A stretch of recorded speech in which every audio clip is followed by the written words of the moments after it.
살아가면서 이런 것을 우리가 볼 때가 있는데, 똑같은 상황을 목격을 합니다.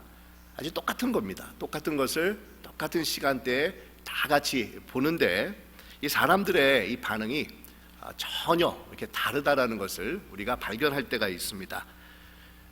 너무 이렇게 우리 코앞에 현재 진행 중인 정말 민감한 그런 주제이기에 예를 들기가 조금 조심스럽지만, 이번에 미국 전역에서 시위가 일어나게 만든 사건에서도 이런 사실을 우리가 발견할 수가 있는데, 다들 잘 아는 것처럼 조지 플로이드라고 하는 흑인이 무슨 이유로 경찰에 체포가 되었는데 숨을 쉴 수가 없다라고 하는데도 경찰이 이 자신의 무릎으로 이분의 목을 누르고 결국은 이 사망을 하게 된 이 안타까운 사건이 약 2주 전에 미네소타에서 있었습니다. 그것이 누군가에 의해서 촬영이 되어서 세상으로 나오게 되자 마치 용광로의 불길이 활활 타오는 것처럼 순식간에 미국 전역에서 분노의 시위가 2주째 계속해서 진행 중에 있고, 오늘도 우리 인근에서도 여러 군데에서 시위가 이렇게 진행될 예정이라고 하고 있고, 심지어는 어저께는 한국에서까지도 인종차별 반대를 외치는 그런 시위가 광화문에서 있었다고 합니다. 저도 그 비디오를 여러 번 보았지만 아마 대부분 그 비디오를 보신 분들은 다들 이렇게 깜짝 놀라면서 마음이 많이 아프셨을 겁니다. 설사 무슨 잘못을 했다 치더라도 숨을 쉴 수 없다라고 호소를 하고 있는데도 저렇게 무자비하게 목을 누를 수 있을까? 한 인간의 귀한 생명이 저토록 경홀하게 여겨질 수가 있을까? 아마 이런 마음들을 가지시지 않으셨을까? 이런 생각을 해보게 되는데, 그런데 의외로 모든 분들이 다 똑같이 느끼고 생각하는 것이 아니라는 사실입니다. 이 대부분의 분들은 이 사건을 보면서 안타까워하면서 공권력이 무자비하게 남용되는 것에 대해서 많이들 이렇게 마음 아파하면서 분노를 가지고 계시겠지만, 이 개중에는 그래도 무슨 필연적인 이유가 있어서 그랬을 것이다라고 이 경찰을 두둔하시는 분들도 계시고, 아니면 이 흑인들은 범죄를 저지르는 그런 경우가 많이 있기 때문에 경찰들이 단호하게 그렇게 하지 않으면 안 된다고 하시는 그런 분들도 소수이지만 의외로 계신 것을 제가 대학 가운데서 이렇게 느껴볼 수가 있었습니다. 여러분, 참 흥미롭지 않습니까? 똑같은 사건입니다. 똑같은 비디오입니다. 똑같이 한 흑인이 백인 경찰에 의해서 목이 눌려지는 것을 우리가 봅니다. 하지만 그것을 보고 느끼고 생각하고 판단하는 것이 다 똑같지만은 이 않다라는 사실입니다. 여러분, 왜 그러겠습니까?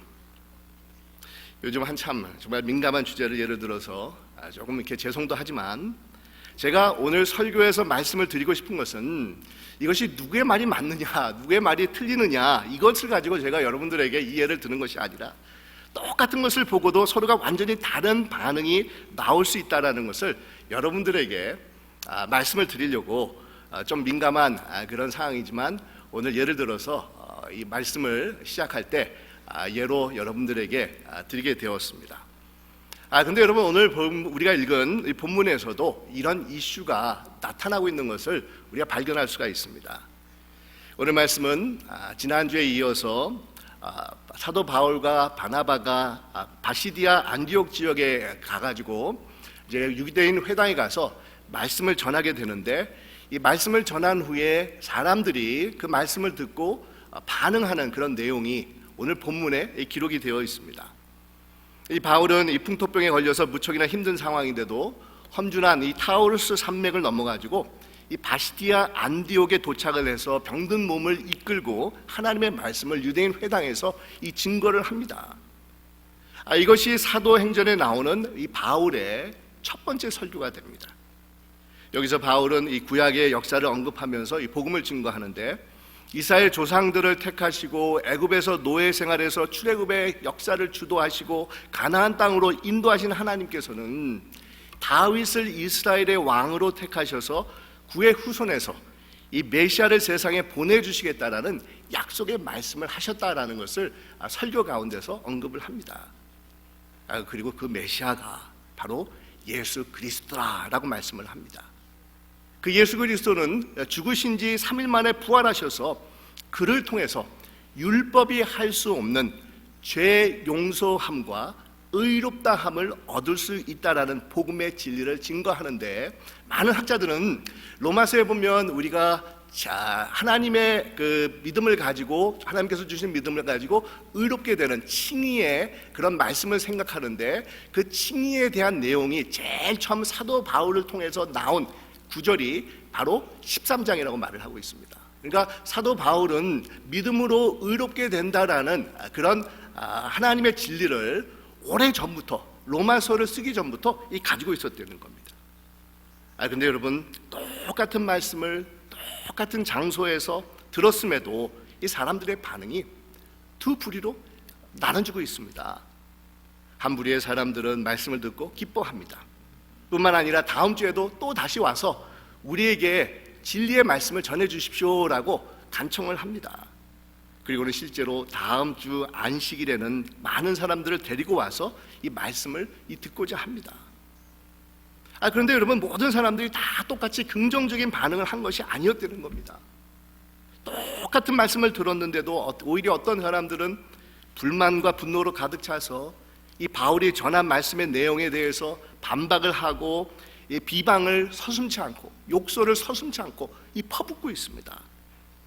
여러분, 똑같은 시간대에 똑같은 회당에 모였고 똑같이 바울의 설교를 들었는데, 어떤 사람들은 기뻐하고 좋아했는가 반면에 어떤 이들은 오히려 거부를 하고 있다는 겁니다. 여러분, 왜 똑같은 말씀을 들었는데도 전혀 다른 반응이 나오고 있겠습니까? 문제는 마음밭이었다는 겁니다. 듣는 자들의 마음의 상태에 문제가 있다라는 것입니다. 이 복음서에 보면 우리 예수님께서 전하신 씨 뿌리는 그런 비유를 우리가 잘 알고 있지 않습니까? 근데 그 비유의 말씀을 살펴보면 흡사한 이슈가 나오고 있는데, 다른 것이 아닌 마음의 밭의 문제라는 것을, 마음의 밭이 문제라는 것을 예수님께서 그 비유에서도 지적을 하고 계십니다. 그 비유를 살펴보면 농부가 똑같은 씨를 뿌리지 않습니까? 어떤 씨가 더 좋은 품종이다, 아니다 라는 그런 언급이 전혀 나오고 있지 않습니다. 똑같은 씨가 한 농부에 의해서, 똑같은 농부에 의해서 뿌려지지만 어떤 밭에 뿌려지는 것에 따라서 열매가 맺혀지기도 하고 열매가 안 맺혀지기도 하는 그런 결과가 나타난다고 말씀을 합니다. 그 비유의 말씀을 우리가 좀 더 상세하게 살펴보면 우리 예수님께서는 세 가지 안 좋은 밭에 대해서 먼저 언급을 하셨는데, 첫째는 길가에 농부가 씨를 뿌리지 않습니까? 여러분, 길가라는 것은 사람들이 이렇게 많이 이렇게 지나다니는 곳입니다. 사람들이 밟고 다니는 그런 지역을 말하고 있기 때문에 굉장히 땅이 단단하게 굳어져 있는 그런 곳을 말하고 있습니다. 그래서 씨를 뿌려도 땅이 굉장히 단단하기 때문에 그 씨가 그 안으로 들어가지 못합니다. 그래서 씨들이 놓여져 있는데 이 새들이 그 씨들을 보면서 주워 먹었다라고 예수님께서 이 말씀을 하고 있습니다. 그리고 두 번째로 우리 예수님께서는 돌밭과 같은 밭에 씨가 뿌려졌다라고 말을 하고 있는데, 여러분, 이 돌밭이라는 것은 겉으로는 참 이렇게 좋은 땅같이 보이지만 조금 파보면은 이 바위나 석회암으로 구성되어 있는 그런 토양을 말하고 있습니다. 그러다 보니까 씨가 뿌려졌을 때 이 뿌리가 자라게 됩니다. 하지만 밑에 있는 돌들이 있기 때문에 그 뿌리가 깊이 내려가지 못하면서 뜨거운 해가 비춰질 때 금방 메말라서 죽게 된다라고 예수님께서 이 말씀을 하고 계십니다. 그리고는 세 번째로 가시떨기 이 밭에 대해서 예수님께서 말씀하고 계시지 않습니까? 근데 그 가시떨기 밭에는 이 가시나 잡초들도 자라날 정도로 그런대로 굉장히 이렇게 괜찮은 그런 토양이 됩니다.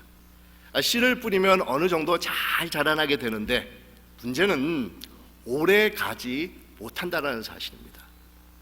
가시나 잡초들이 있기 때문에 그 기운이 씨가 뿌려져서 열매가 맺혀지기 전에 막아가지고 자라나지 못하게 막아버리기 때문에 결국은 열매를 맺지 못하는 그런 땅이 된다라고 말씀을 하고 계시는데, 여러분, 예수님께서 추가로 부연 설명을 하시는데, 이 가시떨기 밭은 세상에서 먹고 사는 그런 근심과 걱정이라는 가시떨기 기운에 뺏겨서 열매를 맺지 못하는 밭이 된다라고 예수님께서 말씀을 하고 계십니다. 그리고 돌밭이라는 것은 이 감정적으로는 말씀을 아주 기쁨으로 쉽게 아주 빨리 반응을 하면서 받아들이지만 정말 뿌리가 깊이 내려가 있지 못하기 때문에 그냥 감정적으로만 반응을 하기 때문에 조그만 어려움이 와도 금방 시들어지는 그런 밭이다라고 예수님께서 말씀을 하고 계십니다. 그리고 길가의 밭은 단단히 굳어져서 진리의 씨앗들이 아무리 뿌려져도 심겨지지 못하고 튕겨나가는 그런 밭이라고 말씀을 하고 계시는데, 오늘 말씀에 나오는 바울이 전한 복음을 거부한 자들의 마음의 밭이 이 길가의 밭이라고 할 수가 있습니다.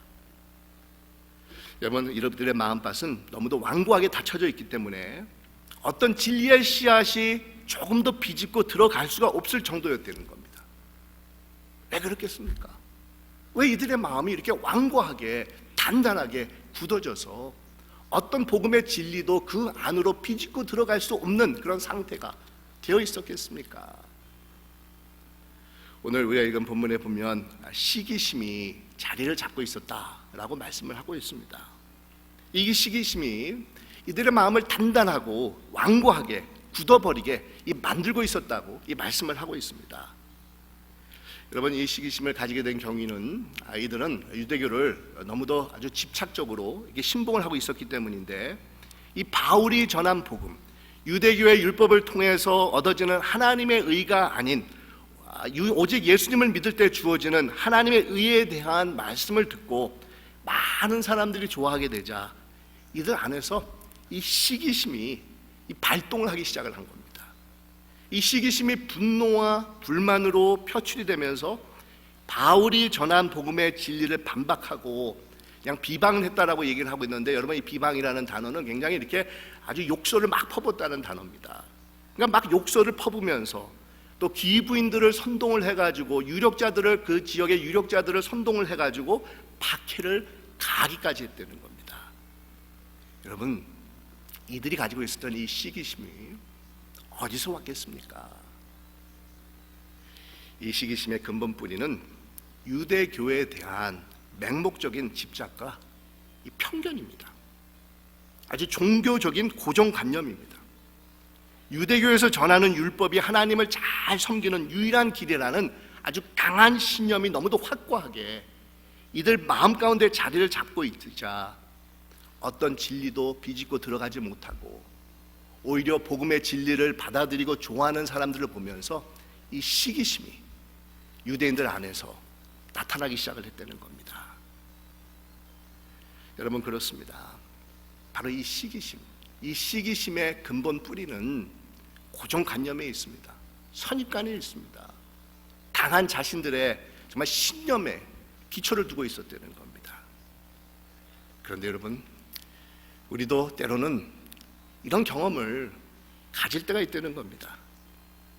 예수를 믿고 복음의 진리를 받아들였음에도 불구하고 이 자신이 지니고 있는 강한 신념과 선입감 때문에 벗어나지 못한 채 정말 하나님의 말씀을 받아들이지 못하고 신앙생활을 하고 있는 우리 자신들을 발견할 때가 있다는 겁니다. 이분은 아멘 아멘 믿습니다 믿습니다라고 우리가 곧잘 외치지만 자신이 오랫동안의 이 세상에서 배우고 익힌 대로 우리는 그냥 살아가고 신앙생활을 하려고 한다는 겁니다. 자기 중심적인 생각에서 조금 더 물러서지 않는다는 겁니다. 자신의 생각의 틀에서만 머물러 있기를 원하고 있다는 겁니다. 하나님의 말씀이 삶의 중심으로 들어와서 말씀이 요구하는 그런 변화된 삶을 살아가지 못하고 있다는 겁니다. 한 가지 예를 들면 이 전통적인 그런 유교적인 이 배경에서 이 잘하신 분들을 보면 사실 여러분, 복음 안에서는 우리 헬라인이나 유대인이나 자유자나 종이나 여자나 남자나 다 하나다라고 말씀을 하고 있는데, 이것을 머리로는 잘 알고 있는데도 불구하고 마음으로 받아들이지 못하고 있다는 겁니다. 왜냐하면 너무도 정말 유교적인 강한 가부종적인 그런 시대에서 우리가 자라왔기 때문에 이런 하나가 된다. 모든 사람들이 하나님 앞에서 평등하고 남자 여자의 구별이 없이 하나님 앞에서 똑같은 그런 평등한 사람이다라는 것을 우리가 좀처럼 우리가 실천하지 못하고 받아들이지 못한다는 겁니다. 그러다 보니까 계속해서 우리가 가지고 있는 이 고정관념에만 사로잡혀가지고 이 하나님의 말씀대로 살아가지 못하고 이 복음의 진리가 가져다주는 기쁨과 진리를 누리지 못한 채 그냥 틀 안에만 갇혀 있고 그 틀 안에만 갇혀 있다 보니까 우리 관계 가운데 이웃과 가족들과의 관계 가운데서도 계속해서 정말 어긋나고 정말 문제가 있는 그런 삶을 살아가는 그런 경우가 있다는 겁니다. 이에 반해 좋은 밭을, 마음의 밭을 가지고 있는 그런 자들이 있는데, 이들은 편견과 선입관에 이끌려서 무조건 마음의 문을 닫고 배척을 한 것이 아니라 바울과 바나바가 전하는 복음의 말씀이 무엇인지를 관심을 가지고 듣기를 원했던 자들이라는 겁니다. 그래서 여러분, 오늘 우리가 읽은 본문의 말씀을 보면 이들이 간절하게 열려진 그런 마음이 있는 것을 우리가 발견할 수가 있는데, 42절에 보면은 다음 안식일에도 다시 와서 말씀을 전해달라고 간청을 합니다. 또 우리 43절에 보니까 안식일 날 헤어진 후에도 바울과 바나바의 가르침을 듣고자 주중에도 그들을 따르고 있었다라고 기록을 하고 있습니다. 또 44절에 보니까 다음 안식일이 되자 복음의 말씀을 다시 듣고자 본인들만이 온 것이 아니라 그 동네 사람들까지 다 데리고 왔음을 말씀을 하고 있습니다. 그리고 48절에서는 말씀을 듣고 기뻐하여 하나님의 말씀을 찬송하며 영생을 주시기로 작정한 자는 다 믿더라라고 기록을 하고 있습니다. 여러분, 이런 태도와 자세, 자신들의 고정관념 속에서 사로잡혀서 복음을 받아들이지 못한 채 바울과 바나바가 전한 복음을 반박하고 핍박하고 비방을 가했던 유대인들과는 너무도 다른 그런 태도와 자세가 이들 가운데서 나타나고 있다는 겁니다. 여러분, 이들과 같이 좋은 마음의 밭이 되기 위해서는 우리가 어떻게 해야 되겠습니까? 그것은 다른 것이 아닙니다. 무엇보다도 하나님의 복음을 듣고자 하는 열린 마음이, 순수한 마음이, 깨끗한 마음이 우리에게 필요하다는 겁니다. 내게 주어진 모든 편견과 선입감을 벗어버리고 이 복음을 정말 듣고자 하는 그런 간절한 마음이 우리에게 필요하다는 겁니다.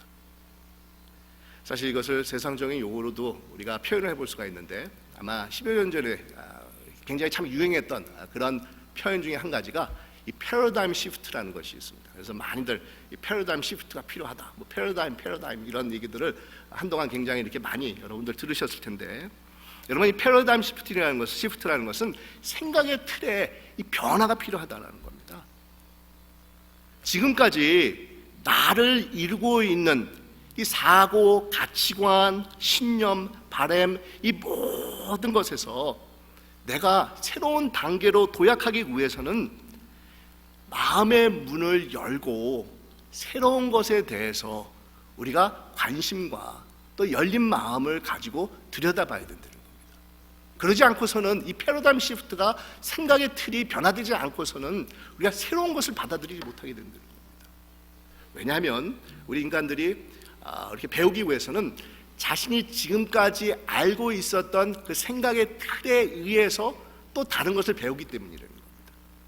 그래서 그 자신이 가지고 있는 그 생각의 틀과 완전히 다른 것을 우리가 받아들이려고 했을 때는 도저히 정말 불가능한 일이 된다고 우리가 생각해 볼 수가 있는데, 우리 유대인들 같은 경우는 자신들이 알고 있었던 전통적으로 하나님을 경험하는 데만 현안이 되어 있다 보니까 예수 그리스도를 통해서 주어지는 새로운 하나님의 나라를 인식하지 못하고 오히려 그것을 배척하고 핍박을 가하게 되었다는 겁니다. 그러니까 자신들이 지금까지 가지고 있었던 것들, 자신들의 삶을 지금까지 움직였던 모든 것들을 일단 접어두고 새로운 것에 대한 그런 관심과 또 열정을 가지고 마음의 문을 열고 들여다볼 때 패러다임 시프트가 일어나면서 새로운 것을 받아들일 수가 있는데 전혀 그것에서 벗어나려고 하지 않았기 때문에 패러다임 시프트가 이루어지지 않았기 때문에 유대인들은 오히려 복음의 진리를 배척을 하고 이 핍박을 가하게 되었다는 겁니다.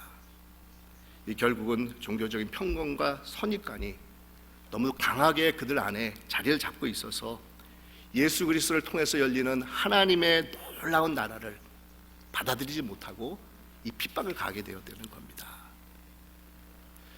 그런데 여러분, 우리가 어떻게 복음의 진리 앞에 섰을 때 우리의 마음의 문이 열려지면서 그 복음의 진리를 우리가 받아들일 수가 있겠습니까? 우리가 어떻게 하면은, 소위 말하면 우리 안에서 이 패러다임 시프트가 일어나면서 정말 하나님의 복음의 진리가 우리 안에 스며들 수가 있겠습니까? 우리가 두 가지를 생각해 볼 수가 있는데, 첫째는 자신을 비우는 이 과정이 필요하다는 겁니다. 자신 안에 존재하고 있는 편견이나 고집이나 아니면 교만이나 신념이나 욕망이나 완고함이나 이 가치관들을 늘 점검해 보면서 털어버릴 것은 털어버리고 뽑아낼 것은 뽑아내면서 우리의 마음의 밭에 농부가 되시는 하나님께서 뿌리시고자 하는 천국의 씨앗들이 심어질 수 있도록 우리 자신들을 열어두어야 된다는 겁니다. 평상시에 내가 알고 있었던 그런 수준에서만 우리가 또 다른 것을 배우려고 하는 것이 아니라, 내가 지금까지 가지고 있었던 것에서 정말 어떤 것들은 새로운 것을 우리가 탐구해야 될 때 마음의 문을 열고, 정말 내가 가지고 있었던 편견과 선입관을 우리가 제쳐버리고 하나님께서 주시고자 하는 그런 진리가 과연 무엇인가라는 그런 관심과 열정을 가지고 마음의 문을 열고 하나님의 음성을 우리가 들을 수 있어야 된다는 겁니다. 그리고 두 번째로는 나의 삶의 중심이 이제는 내게서부터 하나님으로부터 하나님께로 옮겨갈 수 있도록 자신을 하나님의 인도하심에 맡기는 그런 단계가 필요합니다. 성령의 인도하심에 자신을 이 맡기는 삶을 살아가야 된다는 겁니다. 하나님의 마음, 정말 하나님의 생각, 하나님의 말씀, 하나님의 진리, 하나님의 가치관이 내 안에 채워질 수 있도록 정말 성령의 인도함을 받는 자들이 되어야 된다는 겁니다. 바울과 바나바는 오늘 말씀에서 이렇게 표현을 하고 있습니다. 항상 하나님의 은혜 가운데 있으라. 항상 하나님의 은혜 가운데 있으라라고 이 권면을 하고 있습니다. 여러분, 하나님의 은혜 가운데 거하는 것이 과연 어떤 모습이겠습니까? 하나님 앞에 나오기를 즐거워하는 그런 모습입니다. 늘 예배와 찬양과 기도와 말씀으로 살아가기를 힘쓰는 자들의 이 모습이 됩니다. 하나님과 동행함이 인생의 최고 가치임을 정말 인정하고 그대로 살아가기 위해서 힘쓰는 모습이 하나님의 은혜 가운데 거하는 자들의 이 모습이 되는 겁니다. 또한 자신은 내세울 것이 아무것도 없으나 오직 하나님의 자비와 긍휼로 살아가고 있음을 인정하는 자들이 하나님의 은혜로 정말 살아가는 자들입니다. 겸손히 하나님의 주권과 인도하심이 자신의 삶을 주관하고 있음을 날마다 고백하면서 그 가운데서 하나님의 뜻을 발견하고 감사할 수 있는 자들입니다. 정말 받은 은혜에 너무도 정말 감사하고 그 은혜가 귀해서 자신의 삶을 하나님의 나라를 위해서 도구로 사용받기 위해 기꺼이 내어드리는 자들의 모습이 하나님의 은혜 가운데 이 거하는 자들의 모습이 되는 겁니다. 하늘의 뜻이 이 땅에서도 이루어지기를 위해서 힘쓰면서 그것을 위해서 헌신하는 그런 자들의 모습입니다. 여러분, 바로 이런 하나님의 은혜가 우리 가운데도 함께 해야 됩니다. 이런 하나님의 은혜 가운데 우리가 거하기를 위해서 늘 힘쓰는 이 자들이 되어야 된다는 겁니다. 사랑하는 새소망 교회 여러분, 이 하나님의 은혜 가운데 날마다 거하기를 힘쓰시는 여러분들이 되시기를 주님의 이름으로 축원드립니다. 정말 그러기 위해서 우리의 마음의 문을 열고 내가 가지고 있는 편견과 선입관을 다 벗어버리고 정말 주님께서 말씀하시고자 하는 그 뜻을 우리가 살펴보면서 주님의 뜻에 전적으로 헌신하며 정말 복음에 합당한 삶을 살아가기에 이 부족함이 없는 여러분들이 되시기를 주님의 이름으로 축원드립니다. 기도하겠습니다.